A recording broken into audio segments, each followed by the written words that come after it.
네, 오늘은 믿음 네 번째 시간입니다. 믿음, 사랑, 소망 시리즈 중에 믿음 첫 번째, 믿음의 네 번째. 사도신경을 가지고 저희가 계속 이 믿음에 대해 살펴보는데요. 네 번째 시간입니다. 오늘 네 번째 시간은 나는 그의 유일하신 아들 우리 주 예수 그리스도를 믿습니다 라는 챕터입니다. 보시면 지난주 우리 신앙 고백했던 파워포인트의 내용에 보시면 이렇게 돼 있죠. 나는 전능하신 아버지 하나님 천재 창조를 믿습니다 에 대한 고백을 2주 동안 제가 나눴습니다. 그리고 오늘 이제 네 번째, 횟수로 네 번째지만 이 본론 안에서의 이 강해로는 세 번째 시간, 나는 그의 유일하신 아들 우리 주 예수 그리스도를 믿습니다 라는 부분을 함께 나누고자 합니다. 이 예수에 대한 이야기를 할 때 저희가 오늘 두 가지 관문을 통과하려고 해요. 첫 번째 관문은요, 바로 예수에 대한 질문에서 예수가 그의 유일하신, 하나님의 유일하신 아들인가라는 질문이에요. 다시 말하면 예수를 하나님이 보내신 구원자로 믿고 있느냐라는 질문인데요. 우리 기독교는 삼위일체 되신 하나님을 믿습니다. 그러니까 성부 하나님, 성자 하나님, 성령 하나님, 이 세 분의 삼위가 한 분을 우리에게 다가오심을 믿고 있는 거예요. 공동체된 이 세 위격의 하나님께서 사랑의 교제 가운데에서 우리에게 다가오시는 하나 되신 하나님을 우리가 믿고 있다라고 표현하고 있습니다. 그래서 기독교 신앙에서 성립할 수 없는 게 있어요. 나는 성부 하나님만 믿는다. 그러니까 세상을 창조한 원리가 되는 하나님만 믿겠다라는 게 불가능해요. 또는 성령이다라고 해서 어떤 집회나 어떤 예배 가운데에서 뜨겁게 체험하는 것, 나는 그것만에 임하시는 하나님만이 내가 믿는 하나님이다라고 이야기하는 것도 불가능합니다. 더불어서 지금 오늘 함께 우리가 나누려고 하는 이 예수 그리스도에 대해서도 내가 믿습니다가 되어야 된다는 거예요. 반대로 말하면 그런 체험은 내가 믿겠는데 원리가 되시는 성부 하나님에 대해서는 내가 믿겠는데 2000년 전에 이 땅에 인간의 몸을 입고 와서 공생의 기간까지 살다가 십자가에 죽고 부활한 그 예수는 못 믿겠다라는 것은 기독교 신앙에서 성립이 안 된다는 거예요. 머리로는 그렇게 생각할 수 있어요. 나는 삼위일체 하나님을 믿고 있다라고 할 수 있지만 실제로 들어갔을 때 이 믿음이 내 안에 적용되는가는 또 다른 문제예요. 2000년 전에 이 고백을 담아내는 그 시기 즈음의 사람들도 마찬가지였어요. 사실 이 기독교의 원류에 해당되어지는 유대교에서도 수천 년 동안 하나님을 믿고 있었거든요. 성부 하나님을. 그 하나님께서 그리스도를 보낼 거라고 얘기했어요. 메시아를 보낼 것이다. 그리고 정해진 때가 됐을 때 예수가 오신 거죠. 그런데 어떻게 됐을까요? 유대교는 이 구약 성경에서부터 예언했던 예수가 이 땅에 오셨음에도 불구하고 메시아가 왔음에도 불구하고 인정하지 않는 거죠. 유대교는 아직도 메시아, 구약 성경에서 예언하고 있는 이 메시아가 오기를 기다리고 있어요. 그러니까 예수님이 스쳐 지나가는 선지자였던 거죠. 또한 이슬람도 마찬가지인 거죠. 이슬람도 그들이 가지고 있는 꾸란에 보면 예수에 대한 이야기가 있어요. 하지만 중요한 것은 예수는 선지자예요. 그들이 이야기하는 무함마드라고 하죠. 무함마드가 우리가 믿고 있는 예수에 해당되어지는 참 하나님의 선지자다, 참 하나님의 대언자다라고 그들은 믿고 있는 거예요. 기독교는 뭐냐? 이 지점에서 하나님이 보낸 구원자, 메시아가 예수다라고 믿고 있는 거죠. 복음서에서, 사복음서에서 마태, 마가, 누가, 요한복음에서 예수님이 계속 선포하셨던 게 뭐죠? 구약 성경에서부터 보내셨던 그 구원자, 메시아가 바로 나다라는 얘기예요. 그것을 계속 이야기하셨고 그것에 대한 증명을 십자가에 죽으시고 부활하심으로 증명하셨다라는 거예요. 그래서 이 세상을 살아가면서 내가 기독교인이냐 기독교인이 아니냐라는 건 사실 이렇게 구분하시면 돼요. 지금은 이 중에서 이제 신앙생활을 처음 하신 분들은 아직 배워가는 단계이긴 하지만 궁극적으로 이것이 우리 안에 온전하게 받아들여질 때 나는 그리스도인, 크리스찬이 됐다라고 표현할 수 있는 거예요. 다름 아닌 구약 성경에서 예언했던 그 메시아가 2000년 전 이 땅에 유대 땅에 왔었던 예수라는 그 한 사람에 의해서 실현되어졌었고, 그 예수가 올라가고 그 다음 성령 하나님이 오심으로 말미암아 이 땅의 온전한 구원은 삼위일체 되신 하나님에 대해서 하나님으로 말미암아 이 땅에 온전한 구원이 온다는 것들을 받아들이는 게 기독교라고 하시면 되는 거예요. 그래서 우리가 일상생활을 하면서 많이 만나는 사람들 중에서 나는 신의 존재는 믿겠다라고 이야기하는 사람은 엄밀히 말하면 그냥 유신론자라고 이야기할 수 있을지는 모르겠지만, 그냥 이 세상에 어딘가에 신이 있어 라고 이야기할 때 그 사람을 향해서 그리스도인이라고 이야기하지는 않는다라는 거예요. 우리가 그리스도인이 됐다는 건 바로 2000년 전에 이 땅에 오신 그 예수가 나를 위한 구원자임을 내가 받아들이는 그 첫 번째 관문을 반드시 통과해야지만 우리는 그리스도인이 됐다라고 얘기하는 거예요. 그래서 내가 그리스도인으로서 전도를 한다는 건 그 상대방에게 뭘 말하는 걸까요? 바로 이 예수가 삼위일체 되신 하나님이신데 그분이 이 땅에 오셨고 그 오심이 바로 당신을 위해 오셨음을 알려주는 것이 바로 선교이자 전도이다라는 거예요. 그게 첫 번째입니다. 두 번째 관문은요, 바로 이 문제입니다. 그 삼위일체 되신 그 중에 한 분이신 위격이신 예수 그리스도가 이 땅에 오셨었는데, 그분이 2000년 전에 오셔서 메시아로 인증이 되어지고 난 다음에 끝난 문제. 그래서 2000년 전에 오셨던 그 메시아다, 역사에 있었던 그 인물이 그래 하나님이 말씀하셨던 메시아다라고 교리적으로 인정하는 것에서 벗어나서 지금 사도신경에 저희가 계속 강조하고 있는 것이 있죠. 2000년 후에 지금 여러분의 삶에서 그분이 두 번째, 나는 유일하신 아들, 그 다음 나온 이 고백, 신앙 고백, 우리 주 예수 그리스도를 믿습니다를 지금 여러분의 삶에서 만나고 있는가? 그 관문이 남아있다는 거예요. 여러분의 삶에서 우리 주, 큐리오스라고 하죠. 주님, 주인님, 그분이 여러분의 삶 가운데에서 주인이신지를 확인하는 작업이 남아있다는 거예요. 자, 누군가가 내 삶의 주인이다라는 것은 무엇을 말할까요? 그것은 어느 누군가가 내 위에 나의 주인이 있다는 건 그 주인의 말과 영향력이 나를 보호해 주기도 하고, 나는 그의 말을 따라야 되고 그가 나에게 깊은 영향을 미친다는 걸 말해요. 멀리 내다볼 필요 없이 여러분들이 만약에 직장 생활을 한다 그러면 누구 말이 따라야 되는 가장 기본 원리일까요? 사장님의 말인 거죠. 사장님이 동으로 가자 하는데 직원들이 저희는 서로 가겠습니다, 북으로 가겠습니다라고 하면 안 되겠죠. 그 회사 자체에서. 그럴 때 결국은 북으로 가기 원하면 회사를 나가면 되겠죠. 그러나 그 회사에서 그 지휘 체계 안에서 따른다라는 동의하에 그 모든 것들이 이루어지게 되는 것이죠. 바로 우리가 예수 그리스도를 주로 모신다는 건 이런 거죠. 그 주가, 주인 대신 예수가 나를 보호해 준다는 거예요. 회사의 사장님이 직원들의 월급과 생계를 보호해 주듯이, 그 오너가, 사장이 명령을 내리면 그 지휘를 따르듯이, 또 주님이 우리에게 말씀하실 때 우리가 따른다는 의미고요. 그리고 무엇보다도 영향을 받게 돼 있어요.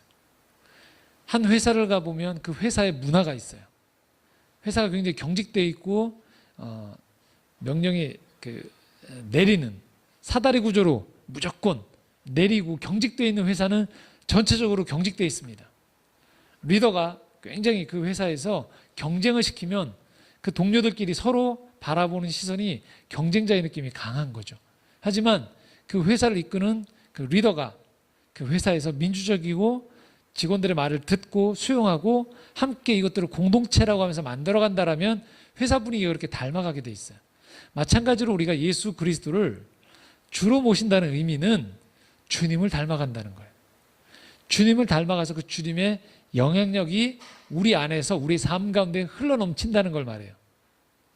복음서에 나와 있는 예수님의 그 모습들이 우리의 가정과 직장과 내 일상에서 재현되는 걸 말해요. 자, 그런 영향을 받았던 오늘 사람들의 한 풍경을 여러분들하고 좀 본문을 통해서 보려고 하는데, 바로 사도행전에 나와 있던 베드로와 요한, 사도라고 하는 이 제자들의 모습에서 우리는 예수를 주로 모신다는 게 자기의 삶에 들어왔을 때 어떤 일이 벌어지는가를 보게 되어진다는 거예요. 3장 1절을 먼저 함께 읽도록 하겠습니다. 제9시 기도 시간에 베드로와 요한이 성전에 올라갈새라고 오늘 표현하고 있습니다. 9시라는 것은 오후 3시예요. 보통 2번 정도 기도를 드리러 가는데 오전 9시와 오후 3시에 2번 정도 성전에 올라가서 기도를 드리는데, 베드로와 요한도 그렇게 기도를 드리러 올라가고 있었던 중이에요. 이들은 자기의 믿는 바대로 하나의 그리스도인으로서의 신앙생활을 하고 있었다라고 좀 표현하고 있어요. 그런데 이들이 한 사람을 만나요. 그러니까 이들의 일상 가운데에서 기독교인만 만나는 게 아니겠죠, 당연히. 그들이, 여러분도 지금 예배를 마치고 나아가시면 버스를 타시든 지하철을 타시든 가게를 들어가시든 하나님을 모르는 사람들과 만나게 돼 있는 거죠. 마찬가지입니다. 지금 이 베드로와 요한이 성전에 올라가는 과정 가운데에서 한 사람을 만납니다. 3장 2절 말씀입니다. 함께 읽겠습니다. 나면서 못 걷게 된 이를 사람들이 메고 오니 이는 성전에 들어가는 사람들에게 구걸하기 위하여 날마다 미문이라는 성전문에 두는 자라. 자, 베드로와 요한이 기도하러 올라가는데 성전 앞에 있는 미문, 아름다운 문이란 뜻이에요. 20m가 넘는 황동으로 된 이중문이거든요. 이 문 앞에서 한 남자가 지금 구걸을 하고 있어요. 거지라는 거죠. 구걸을 하고 있는데 이 사람이 또 다른 특징이 한 가지 있어요. 구걸을 할 수밖에 없는, 생산활동을 할 수밖에 없는, 하지 못하는 이유가 나면서부터 걷지 못한다라는 거예요. 그래서 이 사람이 할 수 있는 건 자기의 신체적인 이 핸디캡을 사람들에게 있는 그대로 드러내면서 뭐 하는 거예요? 내가 살아갈 수 있는 생존 수단을 구걸을 통해서 얻어내고 있는 거예요. 자, 그런데 이들이 지금 이 남자가 베드로와 요한과 만나게 됩니다. 사도행전 3장 3절입니다. 함께 읽겠습니다. 그가 베드로와 요한이 성전에 들어가려 함을 보고 구걸하거늘. 자, 베드로와 요한은 평상시처럼 기도를 하러 가고 있었고요. 그리고 성전 미문에 앉아있던 안진뱅이는, 걷지 못한 사람은 평상시처럼 뭐 하고 있던 거예요? 구걸을 하고 있었던 거예요. 근데 이 둘이 만났어요, 지금. 만났으니까 당연히 뭘 할까요? 이 구걸을 하는 사람 입장에서는 당연히 뭘 할까요? 다른 사람이 요청했듯이 똑같이 구걸을 한 거예요. 저에게 돈을 주십시오라고 한 거예요. 자, 여기까지는 그냥 우리가 일상을 살아가는 모든 사람들이 겪게 되는 문제인 거예요. 그렇지 않나요? 그냥 누구든지 지하철을 가다가도 거리에도 이렇게 자기의 필요를 구하는 사람들 많아요. 또 다른 의미로, 자, 이게 자존심 상할 수도 있지만 그 사람들은 구걸이라는 형태로 자기의 생계를 유지하지만, 또 건장한 사람들은 구걸이라는 형태는 아니지만 뭐 하는 거예요? 월급을 줄 수 있는 뭔가 경제적인 것들을 채워주는 사람에게 가서 뭐 하는 거예요? 일을 하는 거예요. 일을 하고 뭐 하죠? 대가를 받아내고 있어요. 그러니까 정도의 차이는 있지만 조금 더 자기 힘으로 하느냐, 돕느냐, 도움을 받아서 하느냐의 형태는 좀 다르지만 결론은 똑같이 뭘까요? 먹고 사는 거죠. 똑같이 열심히, 조금 누구는 편하게 돈을 벌 수도 있고, 조금 전문 지식을 가지고 돈을 벌 수 있고, 누구는 자기 핸디캡을 이용해서 돈을 벌지만 결론은 똑같이 누군가는 돈을 얻어내고 누군가는 돈을 주고, 그런 거래와 주고받음, 누군 조금 더 건강하냐 덜 건강하냐의 차이가 있는 거예요. 그러나 똑같습니다. 여러분들이 일상을 살아갈 때도 마찬가지인 거죠. 지금 예배를 마치고 나가시는 순간에 만나는 모든 일상은 똑같아요. 교회를 다니거나 교회를 다니지 않거나 똑같습니다. 자, 그런데 여기에서 예수 그리스도를 주로 모신 사람들이 한 가지 다른 행동을 한다는 거예요. 자, 3장 6절입니다. 한번 읽어보도록 하겠습니다. 함께 읽겠습니다. 베드로가 이르되 은과 금은 내게 없거니와 내게 있는 이것을 내게 주노니 나사렛 예수 그리스도의 이름으로 일어나 걸어라 하고. 자, 특이한 일이 벌어집니다. 어떤 일이 벌어지느냐? 분명히 이 걷지 못하는 사람이 원했던 건 뭐죠? 돈이었어요. 구걸을 한 거예요. 금이 됐든 은이 됐든 내 지금 배불리 먹을 수 있는 오늘의 일용할 양식을 채울 수 있는 그것을 달라고 좀 요청을 했단 말이에요. 이 사람이 생각한 건 정확히 그 지점이었어요. 그런데 엉뚱하게 지금 베드로와 요한이 3장 6절 하반전에 뭐라고 표현하고 있습니까? 일어나 뭐하라? 걸으라는 거예요.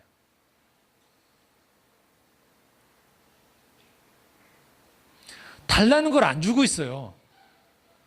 달라는 건 분명히 돈인데 엉뚱하게 지금 뭐 하고 있어요? 일어나 걸으라고 얘기한다는 거예요. 구걸했던 남자 수준에서는요, 예상 가능한 것은 야, 오늘 하루, 요즘 저희 표현으로 오늘 하루 대박이다. 뭘까요?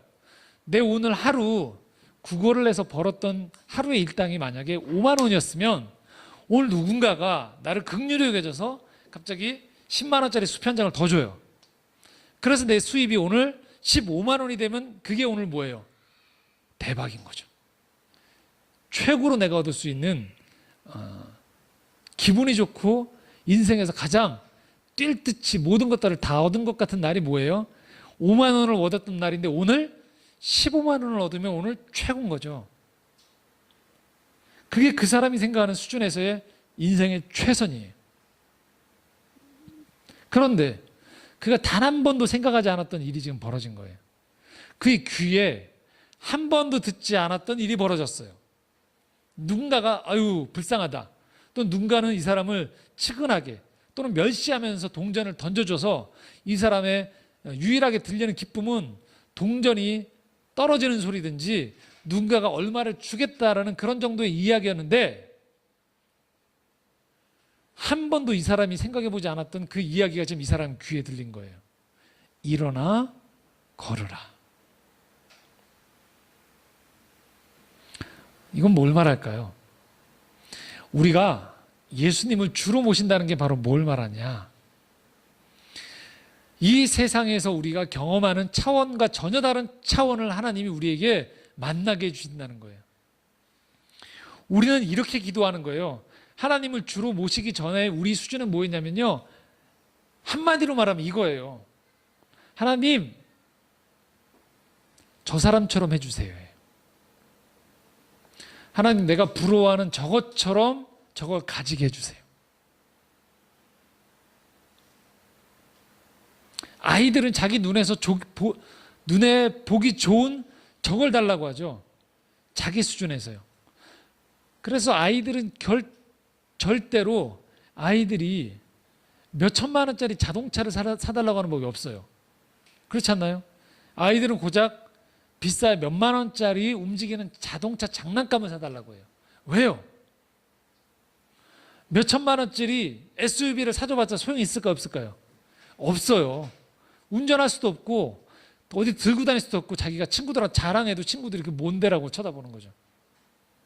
자기 수준에 필요한 건 장난감이에요.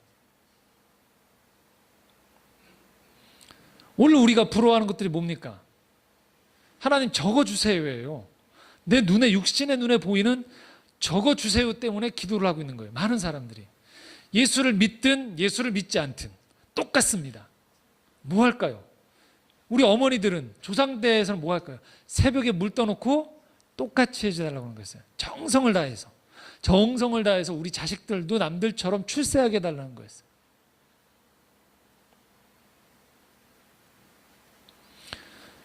우리가 보고 있는 차원은 항상 그 차원인 거예요. 그런데 예수님이 우리의 주님이 되시면 전혀 다른 차원을 얘기하신다는 거예요. 제가 이렇게 얘기하면 여러분 마음속에 분명히 떠오르는 생각이 이런 게 있을 거예요. 다른 차원은 고사하고 이거라도 주십시오. 돈이라도 주십시오. 옆집만큼만 되게 해주십시오. 그런데 주님이 하시는 말씀이 있는 거예요. 지금 우리가 육신의 눈으로 구하는 그것은 언젠가 또 떨어지게 되어 있어요. 돈을 구하면 돈은 있다가도 없어질 수 있어요. TV에 여러분도 종종 보시죠. 그 TV에 나오는 연예인들이나 과거에 성공했던 사람들이 순식간에 몇십억 원이 잘못된 선택 하나 때문에 금세 날아가져 버리는 것들, 그렇게 집에 재물을 쌓아둘 것 같은 것들이 언제든지 날아갈 수 있는 거죠. 그렇게 건강을 자신했던 사람들이 어느 순간에 예기치 않은 사고로 말미암아 갑자기 자기 몸에 예기치 않게 들어온 원인을 알 수 없는 바이러스 하나 때문에 몸이 망가지는 경험들을 하게 되는 거예요. 그러나 우리는 늘 이 차원에서만 구한다는 거예요. 이게 나쁘다는 게 아니에요. 이것만 구한다는 게 문제인 거죠. 그런데 우리가 주님을 주로 모신다는 것, 예수를 주로 모신다는 건 뭐냐면 우리 인생을 전체적으로 둘러싸고 있는 더 다른 차원이 있음을 보여준다는 거예요. 지금 이 걷지 못하는 사람에게 있어서는 가장 근원적인 그의 필요는 사실은 걷는 것이었어요. 그런데 그는 한 번도 그 세계를 경험하지 않았기에 그는 그저 돈을 달라고 하고 있었어요. 그러나 예수를 주로 만났던 베드로와 요한이 그들의 입을 통하여서 건네는 말씀은 네가 온전해지는 것을 하나님이 원하신다는 거예요. 일어나 걸어라. 오늘 예수님을 주로 모신다는 건 뭘 말할까요? 바로 주님이 우리 삶을 온전하게 회복해 주고자 하신다는 거예요. 우리는 끊임없이 주님과 씨름해요. 요거 주세요. 옆에 있는 저 사람처럼 똑같이 해주세요. 그러면 됩니다라고 해요. 그런데 진정한 우리 인생의 주인 되신 주님은 말씀하세요. 너는 그거 가지고 만족하지 못한다. 언젠가 또 목마른다. 언젠가 또 이 사람 제거해 주세요 하면 또 다른 사람이 너를 힘들게 할 것이다. 주님은 우리 안에 온전함을 통하여서 우리 삶을 진정한 의미에서 회복을 원하시는 거예요. 그것이 바로 주님을 모신 사람들에게 주님이 주고자 하시는 약속인 것이에요. 오늘 우리에게 내가 예수를 주로 모시겠다는 것은 무엇이냐면 이런 고백인 거예요. 주님이 나를 온전히 회복해 주실 것에 나를 맡기겠습니다 라고 얘기하는 거예요. 비록 내가 병원에 갈 때 표면에 보였던 어떤 뭐 한 가지 때문에 내가 이것이 전부 이것만 고쳐주세요라고 병원에 갔지만 의사가 보기에 문제의 원인은 바로 여기 표면에 있지 않고 더 깊은 곳에 있어서 수술을 해야 한다고 할 때 우리가 기꺼이 그 의사 말을 따라서 내가 입원해야 되는 것처럼 주님이 우리 삶의 주인으로 다가오신다는 것은 내가 생각하는 표면적인 차원을 넘어서서 나의 전부를 아시는 그 주님께서 나를 온전하게 하시겠다라는 것들에 나를 맡겨드리는 것을 말하는 거예요. 그 주님은 오늘도 여러분에게 주님이 되어주시기를 원하세요. 주님이 된다는 건 여러분의 삶을 온전히 회복하기를 원하신다는 거예요. 여러분 차원에서 인생을 끝내는 것을 넘어서서 여러분 깊은 곳에 전부를 주님께서 주님의 것으로 여러분이 만들어내는 좋은 것이 아닌 주님 보시기에 온전한 것으로 회복시키기 원하신다는 것이 바로 이 주님을 내가 모신다는 것의 첫 번째 의미인 거예요. 자, 그렇게 될 때 어떤 일들이 벌어지느냐? 바로 7절에서 10절까지의 일이 우리에게 일어난다는 것입니다. 함께 7절부터 읽겠습니다. 오른손을 잡아 일으키니 발과 발목이 곧 힘을 얻고 뛰어 서서 걸으며 그들과 함께 성전으로 들어가면서 걷기도 하고 뛰기도 하며 하나님을 찬송하니 모든 백성이 그 걷는 것과 하나님을 찬송함을 보고 그가 본래 성전 미문에 앉아 구걸하던 사람인 줄 알고 그에게 일어난 일로 인하여 심히 놀랍게 여기며 놀라니라.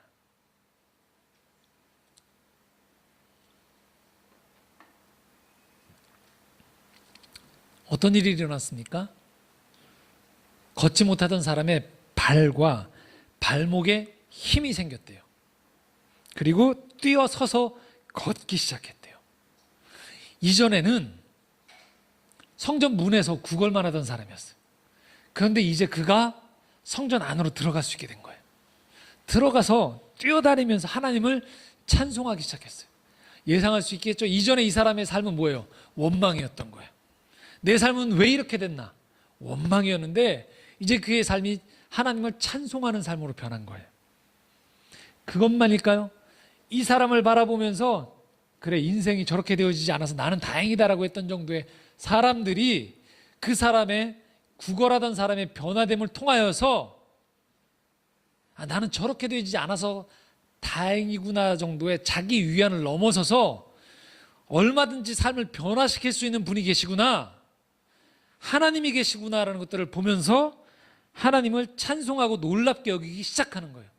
하나님을 깨닫기 시작하는 자리가 되어지기 시작한다는 거예요. 먹을 것들을 찾아다니면서 오늘도 생존의 위협 속에 살아가던 사람이 예배자로 변하는 거예요.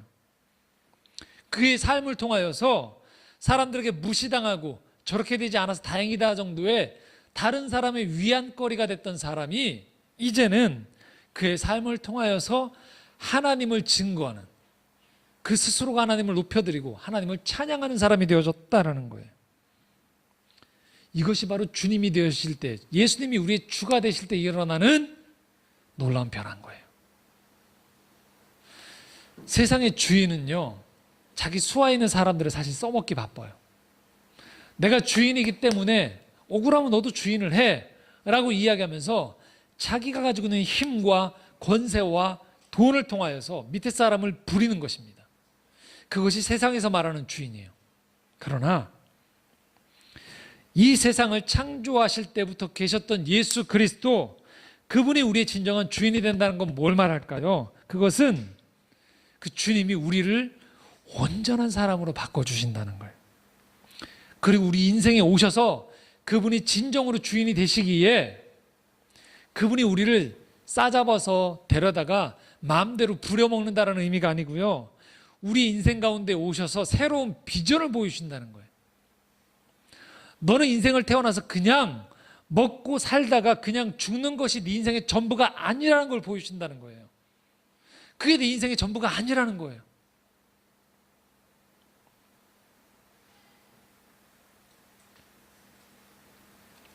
제가 지난주에도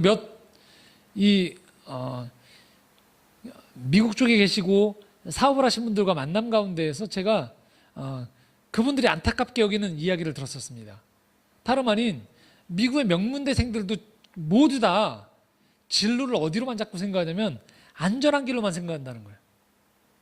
월스트리트에 일하거나 뭔가가 보장된 곳에 들어가서 그 전체 체계를 돌아가는, 더 어려운, 어떻게 하면 금융 상품을 만들어내고 그래서 복잡한 금융 상품 안에서 돌아가도록 시스템을 만드는데 전부를 다 보낸다는 거예요. 거듭 말씀드리면 그게 나쁘다는 게 아니에요. 그런데 그들에게 주어진 달란트를 가지고 어떤 사람은 그렇게 해야겠죠, 달란트가. 그런데 성공의 기준이 거기에 들어가는 것으로만 귀결되어진다는 거예요. 하나님이 주신 좋은 머리와 달란트와 재능을 가지고서 거기가 성공하는 것은 모두 거기에 가는 것이야 라고만 규정짓는다는 거예요. 당연히 거기에 재능 있는 사람은 가야겠죠. 그런데 성공의 기준이 거기에 들어가는 것으로만 귀결되어지면 문제라는 것이죠. 여러분, 이 땅의 젊은이들이 얼마나 많은 비전을 가지고 있는 젊은이들이 많습니까? 근데 온통 기준이 다 뭘까요? 어디가 월급을 많이 줄까가 거의 기준이 아닐까요? 어디가 흔들리지 않는 직장이 될까가 전부가 아닐까요? 믿는 부모라고는 우리도 우리 자녀가 거기에 들어가는 것에만 우리의 모든 기도를 다 소유하고 있지는 않은가요? 그런데 주님이 주가 된다는 건 뭘 말하냐면요, 그 주님으로 말미암아 인생 전체의 비전이 달라진다는 거예요. 하나님이 내 인생을 부르신다는 것은 생존 너머에서 우리 인생에 대한 근원적인 나를 부르시고 호흡을 주시고 이 땅 가운데 살아가게 하신 그 비전이 우리 가운데 있음을 보여준다는 거예요. 꼭 5대양 6대주를 다닐 필요는 없습니다. 그냥 내가 있는 마을에서 그냥 살아도 괜찮습니다. 그런데 이 비전을 본 사람과 보지 않은 사람은 다르게 인생을 살아간다는 거예요. 그들의 인생에 하나님께 예배 드릴 때 그 감격이 달라진다는 거예요. 그래서 이 주님을 만나기 시작하면요, 이 주님을 인생의 주님으로 모시면 서로 내 인생의 계획이 어긋나기 시작해도요, 나는 다르게 기도하기 시작하는 거예요. 주님 대신 주님이 내 인생 가운데서 어떤 일을 벌리실지에 대한 기대감 속에서 길이 막혀 있다고 한숨을 짓고 내 계획이 틀어졌다고 절망하는 것이 아닌 내 온전한 인생의 주가 되신 그 예수를 통해서 벌어질 그 일들에 대해서 우리는 다른 기도를 하기 시작하는 것이죠. 그 핵심은 바로 뭘까요? 우리 인생에서의 핵심이 어디에 도달할까요? 바로 6절 말씀입니다. 다시 한번 읽도록 하겠습니다. 함께 읽겠습니다. 베드로가 이르되 은과 금은 내게 없거니와 내게 있는 이것을 내게 주노니 나사렛 예수 그리스도의 이름으로 일어나 걸으라. 은과 금은 없다고 했어요. 일어나 걸으라고 했어요. 그런데 그 사이에 한 가지 중요한 단서가 있는 거죠. 바로 예수 그리스도의 이름. 나사렛 예수 그리스도의 이름으로. 예수 그리스도의 이름이라는 거예요. 그 이름에 능력이 있다라는 거예요. 예수를 주로 부른다는 건 여러분 이 정도가 아닌 거예요. 그냥 내가 불안할 때 마음에 평안을 얻는 정도. 또 예수님을 닮아서 조금 더 착한 사람이 돼야지. 그 정도가 아니라는 거예요. 예수의 이름을 믿는다는 것, 예수를 주로 고백한다는 것은요, 오늘도 죄와 악이 판치는 이 세상 가운데에서, 죄로 인해서 깨어져서 신음하는 세상 속에서 예수의 이름을 의지하는 자들을 통하여서 하나님이 이 세상을 돌보시고 회복시키신다는 거예요. 그리고 그분을 내가 주로 고백한다는 건 그분이 그럴 만한 능력이 있음을 내가 고백하는 거예요. 예수님이 이 땅에서 공생애를 벌이시면서 이것을 보여주셨어요. 오병의 기적을 베푸시고요, 무리를 걸으시고요, 풍랑을 잔잔케 하시고요, 죽은 자를 살리셨어요. 왜 그러셨을까요? 사람들한테 그냥 인기를 얻기 위해서일까요? 사람들이 저분 참 대단한 재주를 가졌네, 인품이 고상하네, 저분하고 있으면 재미있겠네. 아닙니다. 예수님이 이 땅에서 보여주셨던 것은 무엇이냐? 이렇게 어그러져 있고 깨어져 있는 이 세상 가운데에서 내가 이것을 고칠 만한 능력이 있음을 보여주신 거예요. 내가 있는 그곳에, 나를 주로 고백하는 그곳이라면 나는 언제든지 내가 펼쳐놓은 온전한 계획을 그곳에서 이루겠다라는 것을 예수님이 보여주신 거예요. 나는 그럴 능력이 있다라는 거예요. 그럴 능력이 있는 주다라는 거예요. 오늘도 예수님이 이 땅에 있는 모든 사람들이 예수님을 주님으로 고백하기를 원하시는 이유가 왜 그럴까요? 오늘도 주님 보시기에 이 땅은요, 허무한 것에 자꾸만 굴복당해요, 우리가. 그렇지 않은 가짜에 자꾸 우리가 진짜인 줄 알고 인생의 대부분의 시간을 허비하는 거예요. 낭비하는 거예요. 충분히 일어설 수 있는 사람들이 오늘도 무기력하게 살고 있는 거예요. 그래서 나를 주로 불러달라는 거예요. 그럴 때 내가 직접 그 가운데 들어가서 회복시키겠다라는 거예요. 내 일대로 하겠다라는 거예요. 그래서 오늘도 우리가 사도신경을 고백하는 것, 나는 그의 유일하신 아들 주 예수 그리스도를 믿습니다라는 건 뭐냐면, 그 능력의 주님이 오늘 내 삶에서 다스려 달라는 거예요. 내 힘으로는 안 되지만 주님이 그 걷지 못한 자를 이렇게 세워주셨듯이, 그를 찬송하는 인생으로 바꿔주셨듯이 주님 내 인생을 바꿔주십시오 라고 고백하고, 주님은 그럴 능력이 있지 않습니까? 라는 고백을 한다는 의미예요. 오늘 우리의 가정에 주님이 임한다는 것, 주님이 우리 가정을 바꾸실 수 있다는 거예요. 주님이 우리 직장의 주가 된다는 것, 우리 직장을 바꿀 수 있다는 거예요. 교회, 이 땅의 모든 것들을 주님은 바꿀 수 있다는 거예요. 사실 우리 대부분의 대화는 신세를 한탄하거나 누군가를 비난하는 것들이 참 많습니다. 그런데 우리가 이 예배 자리에 나와서 다시 한번 깨닫는 것들이 있는 거예요. 그것은 무엇이냐? 인생은 충분히 살아볼 만하다는 거예요. 사람들은 충분히 기대해 볼 만하다는 거예요. 그런데 거기 전제가 있는 거예요. 어디 안에서? 주 안에서. 주님이 계시다라면 우리는 충분히 우리 인생을 희망을 가지고 살아볼 수 있는 거예요. 그리고 충분히 옆에 사람을 동역자로 부를 수 있다는 거예요. 목사로서 저도 끊임없이 한국교회 타락하는 모습을 보면 절망스럽게 그지없습니다. 그러나 그것은 제 육신의 눈이에요. 주님 안에 있기에, 주님이 몸된 교회이기에 저는 교회에 대한 희망을 포기하지 않습니다. 왜냐? 주님이 우리의 주님이 되시기 때문입니다. 예수가 누구보다도 이 땅에 교회들이, 하나님을 경외하는 사람들이 남아서 그들을 찾기를 원하시기 때문에 그렇습니다. 그렇기에 오늘도 예수의 이름을, 능력을 의지한다는 것, 그 능력이 내 삶 가운데, 오늘 우리가 거하는 이 땅 가운데에서 끊임없이 일어난다는 거죠. 사실 여러분, 간증이 다른 게 아니에요. 전도가 다른 게 아닙니다. 뭘 말할까요? 저 사람을 보니 하나님이 살아있구나라는 것들을 보여주는 겁니다. 끊임없이 무기력에 빠져 있고 끊임없이 사람들을 비난하고 세상을 바라보면서 끊임없이 보장된 길로만 가면서 예수가 내 인생의 주인이다라고 얘기한다는 것, 그 사람들을 보면 나와 똑같은 방법과 똑같은 루트를 밟아가는데 뭐가 도대체 저 사람 인생에서 주가 있다라는 것이지 라고 의문이 든다는 거죠. 하지만 분명히 어느 시점에서 인생의 중요한 선택의 갈림길에서 예수를 주로 모신다는 것, 그것은 바로 그분의 방법대로 내가 나아간다는 것을 의미한다는 거예요.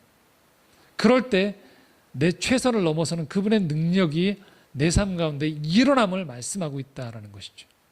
자, 그런 사람들이 일상 가운데서 벌어진 아주 중요한 특징이 있습니다. 아주 오늘 마무리의 제일 중요한 부분인데요. 바로 4절 말씀입니다. 함께 읽겠습니다. 베드로가 요한과 더불어 주목하여 이르되 우리를 보라 하니. 주로 모신 사람들의 인생에 특징이 있다라는 거예요. 어떤 특징이냐? 여러분 바로 이겁니다. 베드로가 요한과 더불어서 뭐 했다고요? 주목했다요. 그 사람을 통해서 우리를 보라고 요청한다는 거예요. 바로 3절 말씀에 뭐라고 했냐면 한마디만 했어요. 그냥 그 앉아있던 사람은요 구걸을 했어요. 평상시처럼. 어쩌면 베드로와 요한이 안 들었을 수도 있다는 거예요. 여러분 거리에서 구걸을 하신 분들을 보십시오. 어떻게 하죠? 아무 기대감 없이 구걸을 해요. 그렇지 않나요? 그 사람을 주목해서 구걸하는 사람 보셨어요? 없어요. 그냥 읊조려요.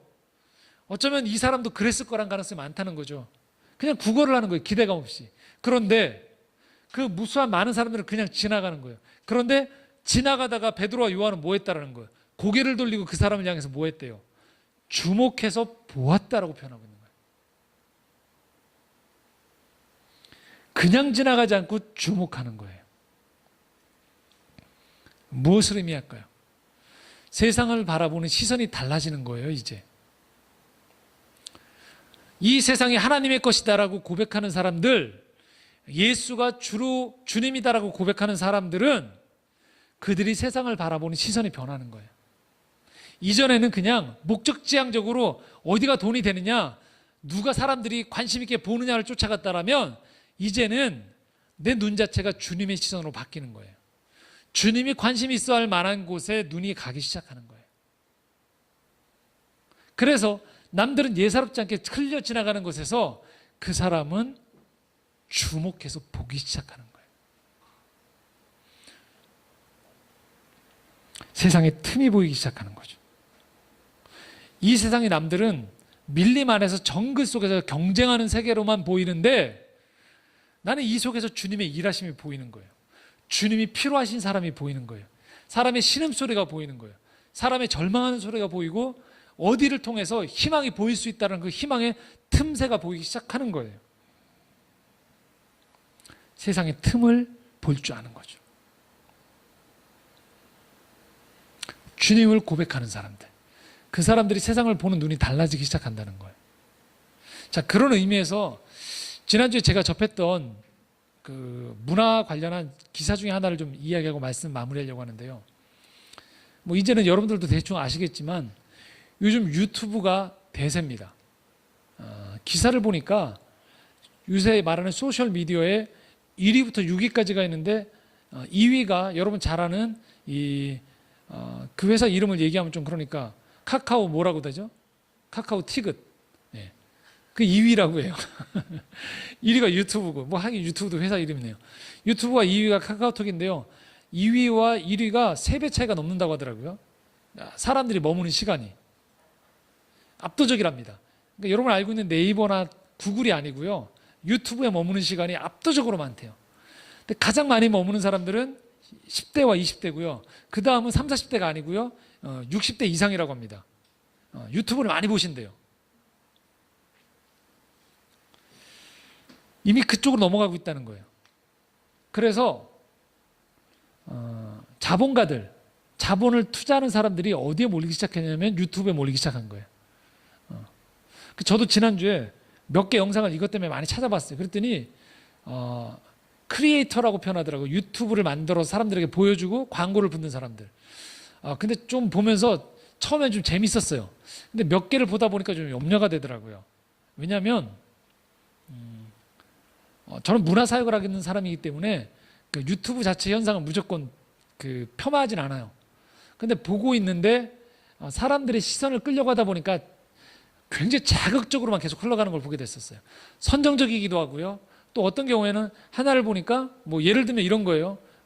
그분을 직접 언급하지 않겠습니다. 예를 들면 이름이 잘 알려진 연예인인데 그 연예인이 뜬금없이 갑자기 엘리베이터 안에서 신체 일부를 갑자기 보여주는 퍼포먼스를 벌이더라고요. 그러니까 사람들이 당황해서 그 모습을 막 쳐다보는 거를 계속 찍고 있더라고요.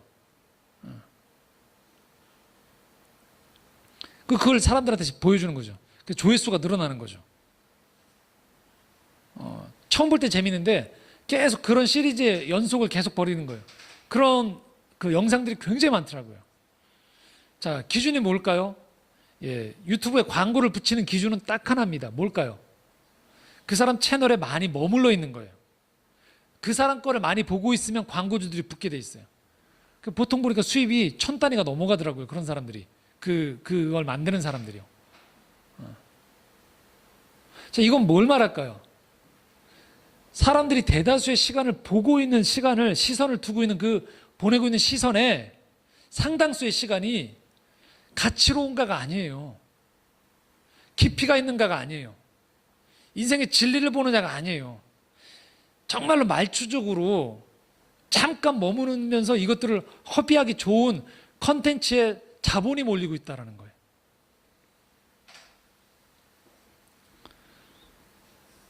딱 하나라는 거예요. 얼마나 사람들을 유튜브에 오래 머물게 하느냐. 이게 건전하느냐, 사회를 바르게 변화시키냐 아무 관심이 없어요. 오로지 얼마만큼 머물게 하느냐예요. 얼마만큼 사람들의 시선을 머물게 하느냐. 저는 문화 선교를 하는 사람 입장에서 사명감이 생겼어요. 그래서 더더군다나 사람들의 시선을 어디에 머물게 할 것인가. 인생의 가치로운 것에 머물게 하고 가치로운 것에 인생의 시간을 묵상하고 가치로운 것에 내 마음과 뜻이 모아져서 인생을 변화시켜 나가는 것이 아니고요. 그냥 언제든지 날아가 버릴 수 있는 그 컨텐츠, 누구라도 만들 수 있는 컨텐츠 안에서 머물면서 자본이 결합되어 있는 것들이 마치 진리인 양 가는 세대 속에서 다른 방향을 제시해야 된다는 책임이 우리에게 있다는 거예요.